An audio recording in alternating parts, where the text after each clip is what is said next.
Next వ్యాప్కోస్. ఇక దీని గురించి మాట్లాడండి నిన్న పేస్ట్. ఇందులో ఏమంటాడు,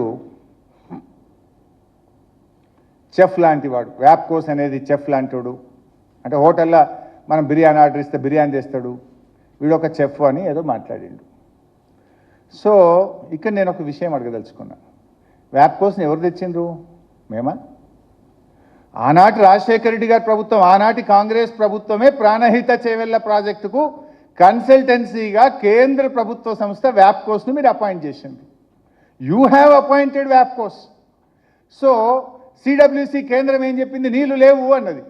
మేము వ్యాప్కోస్ను పిలిచి అడిగినాం, అరే నీళ్లు లేవని కేంద్ర ప్రభుత్వం చెప్తుంది, మరి ఏం చేయాలన్నా ఏమైనా ప్రత్యామ్నాయం చెప్పు, నీళ్ళు ఎక్కడున్నాయో చెప్పు, నీళ్ళు ఉన్న చోటికి మార్చుకుందాము అని మేము తేలే.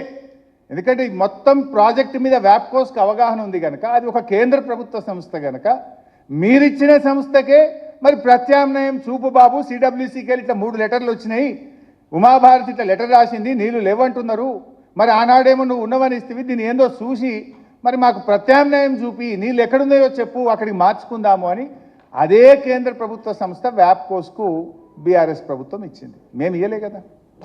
నేను అడుగుతున్నా రేవంత్ రెడ్డిని, నువ్వు కూడా ఇచ్చినావు కదా వ్యాప్కోస్కి, మరి ఇప్పుడు నువ్వు కూడా వ్యాప్కోస్కే ఇచ్చినావు, మరి వాడు చెఫ్ అయితే మరి ఆ సూత్రం నీకు కూడా వర్తిస్తుంది కదా, నువ్వు కూడా అట్లే రాయించమని ఇచ్చినావా? నువ్వు నేను నీ డాక్యుమెంట్లు బయట పెట్టాలనా? ఆనాడు ఇచ్చింది వ్యాప్కోస్కు కాంగ్రెస్ ప్రభుత్వమే, నేడు రేవంత్ రెడ్డి ప్రభుత్వం కూడా వ్యాప్కోస్కే ఆర్డర్లు ఇచ్చింది. మరి బీఆర్ఎస్ ఇస్తే తప్పు, నువ్వు ఇస్తే గొప్ప. బీఆర్ఎస్ కొత్త గీయలే, ఇన్ కంటిన్యూయేషన్ ఉన్న దాంట్లో మరి లేవంటున్నారా నాయన, నువ్వే చేసినావు పోయినసారి, మరి ఎక్కడుందో చెప్పు, ఏం చేయాలో మాకు గైడ్ చేయని చెప్పి అదే కేంద్ర ప్రభుత్వ సంస్థకు నాడు బీఆర్ఎస్ ప్రభుత్వం ఇచ్చింది. మరి వాడు చెఫ్ అయితే, వాడు ఎట్లా చెప్తే గట్లిచ్చేటోడు అయితే, మరి నువ్వెందుకు ఇచ్చినావు నాయన రేవంత్ రెడ్డి? చెంపలేసుకో చెప్పు. నువ్వు నిన్నేమన్నావు?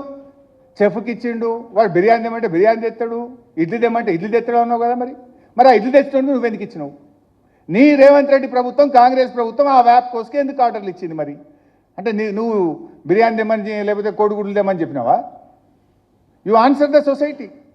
అంటే అట్లా చిల్లర మాటలు మాట్లాడు కరెక్ట్ కాదు. And the report of Kaleshwaram was fully approved and endorsed by the central government.